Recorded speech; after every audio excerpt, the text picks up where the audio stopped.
T'es là, tu décrochais, des tac tac tac, des doubles contacts. Quand l'action qu'il fait là contre le Maroc là. Vous avez vu le nombre de joueurs qu'il a éliminés dans la surface avant de faire la passe à Randal Kolo Muani. Hello, c'est Papa Kesh, le daron le plus frais du game. Aujourd'hui, nouvelle vidéo. Et si Mbappé et Haaland étaient des joueurs préconçus? Mais juste avant, je vous demande de me faire un AFB. Vous savez c'est quoi un AFB? Aide un frère à faire le buzz. Donc 10 000 abonnés avant 2023.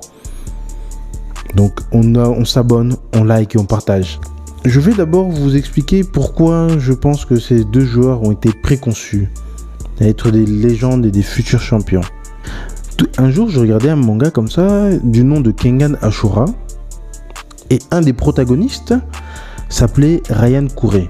Il fait partie d'un clan de combattants qui, depuis des générations en génération, choisissent précisément qui seront les femmes.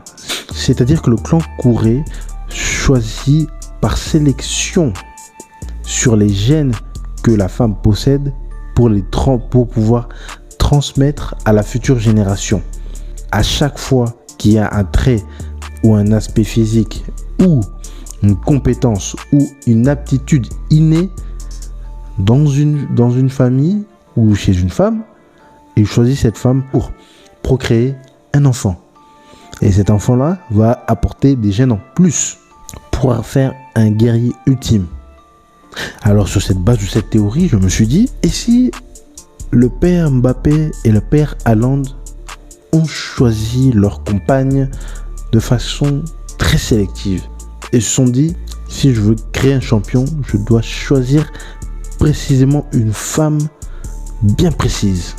Donc vous allez me dire, oh toi Papa Kesh, qu'est-ce que tu racontes, t'abuses, c'est quoi cette théorie farfelue? Mais c'est un réel truc, je pense. Pour moi, je pense que c'est un réel truc. Parce que quand je vais vous expliquer, vous détailler cette théorie avec ces joueurs-là, vous me donnerez raison. On va commencer par un point commun déjà chez les garçons. Père Mbappé, Père Haaland, tous les deux des joueurs de foot. L'un était au niveau régional, l'autre est arrivé au niveau professionnel et carrément dans l'histoire du club auquel Haaland joue actuellement. Maintenant, chacun a une particularité. L'ingrédient qui fait le joueur de légende. La particularité là, elle dépend aussi de son environnement où ils ont grandi, chacun. Donc les deux pères sont des anciens footballeurs. Donc l'enseignement du foot fait par chacun des pères est pragmatique. Donc ils connaissent les rouages du foot, ils savent qu'est-ce qu'il faut pour être un bon joueur, ils connaissent leurs défauts, donc ils peuvent corriger ces défauts directs quand ils sont petits. D'où regardez la façon dont Mbappé arrive à éliminer ses adversaires, d'où Haaland arrive à se placer et à construire et à être un finisseur à chaque action, de savoir faire des appels de balles précisément. Il y a certes la formation en club, en centre de formation, mais il y a des choses qui se transmettent entre père et fils, dans les gènes. Si vous regardez la capacité à Mbappé d'éliminer, son père devait être quelqu'un qui devait avoir un bon dribble.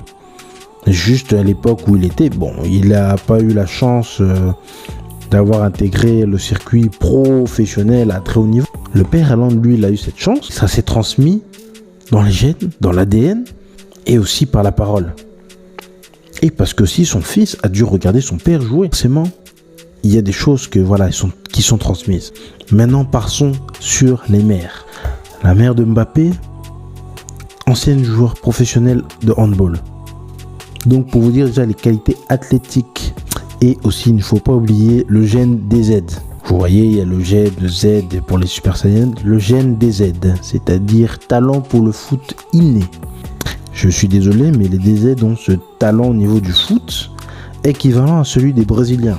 Oui, il y a un gène du foot chez les joueurs algériens, oui. Surtout en attaque, milieu attaque, il y a ce truc-là, dribble, le gène DZ. On s'en souviendra ça.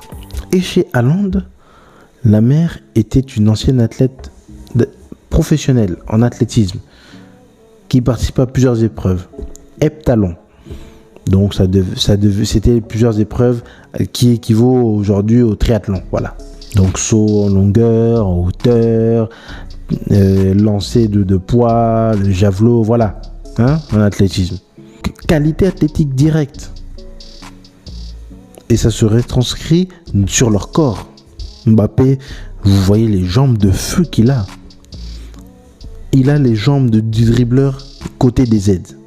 Il a les jambes du sprint et en feu là pour faire ses pointes à 38 km/h de son père. Un cocktail comme ça, Molotov, explosif. Une acuité au niveau des yeux pour savoir éliminer, parce que comment il élimine les jambes Mbappé des fois dans des angles où tu dis c'est fermé, tu peux qu'avoir une acuité de vision extrême. Le gars doit avoir 11 sur 10. Le gars doit voir même un peu les gens un peu au ralenti. Bon, vous me direz, oh t'abuses Kevin, tu pars dans un délire de manga. Non! Quand vous êtes sportif, il y a des moments où en fait votre corps il est tellement chaud, bouillant que tu réagis un peu plus vite que la normale. Tu ne vois pas les choses totalement ralenties, mais tu as l'impression que autour de toi il y a certaines choses qui sont un peu plus lentes parce que ton corps réagit plus vite. Moi, quand j'ai fait du football américain, quand j'esquivais des fois des gens, c'était parce que ma tête, mes yeux, ça réagissait très vite. Au moment d'esquiver, là, pareil au foot. Parce que c'est pas tout le monde c'est pas tous les attaquants qui arrivent à éliminer comme il le fait. T'es là, tu décrochais, des tac, des doubles contacts. Quand l'action qu'il fait là contre le Maroc là. Vous avez vu le nombre de joueurs qu'il a éliminé dans la surface avant de faire la passe à Randal Kolo Muani. Et Haaland, en fait, lui, peut-être il n'a pas le dribble. Haaland, il n'a pas ce côté dribble, il n'a pas le...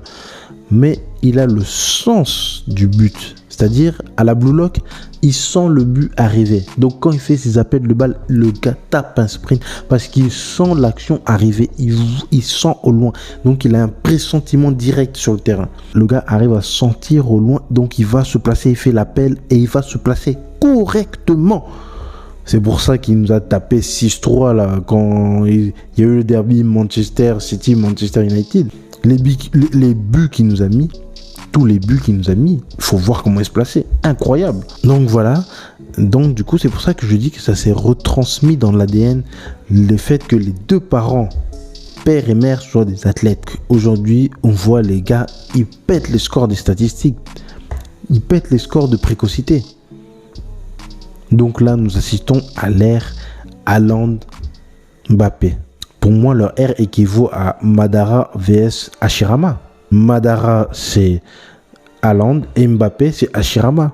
Voilà d'où ma théorie, pourquoi ces joueurs-là sont préconçus. Et sont des athlètes limite sélectionnés par la nature. Et surtout par le choix des darons. Oui, les darons ont visé précisément, ils se sont dit...